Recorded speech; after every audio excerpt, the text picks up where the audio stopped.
What makes a great coffee? That's a 3-hour conversation.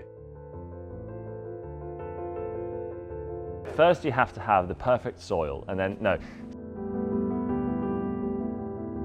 I started Roastworks around about 11 years ago now with my wife. I come from a coffee roasting family.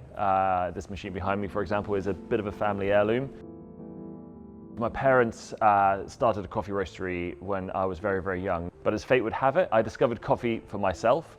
I happened to work really close to an amazing coffee roastery called Monmouth Coffee, and I would go to their coffee shop in Borough Market at lunchtimes. I just caught the bug because it was completely different to what my parents had done. Fast forward to 2015, we're back in Devon, helping my parents with my family business called Little's Coffee. But I felt like I had this itch I needed to scratch, which was the specialty coffee roasting itch. And that's really where the idea of Roastworks blossomed from, is a desire to do something in specialty coffee, but for myself. Coffee's come a long way since my parents started their roastery in the 80s. The main thing that's changed since then is the way we source coffee and the kind of care and attention we put into every step of the journey of the coffee, right from the way it's grown and cultivated and harvested to processing and obviously roasting and the preparation.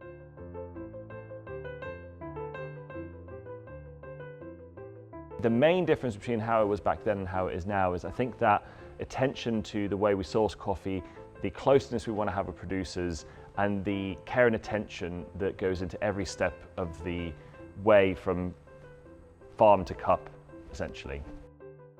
You cannot add quality back into poor quality coffee. So it really has to start on the farm. So we're talking about farm with good soil, good husbandry of the plants, good varietals, careful harvesting, how many times the coffee is picked when the cherries are ripe.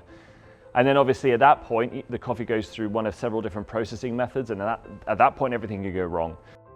Then it's over to us, and our job is just not to screw it up, basically. Let the coffee shine and let it express itself.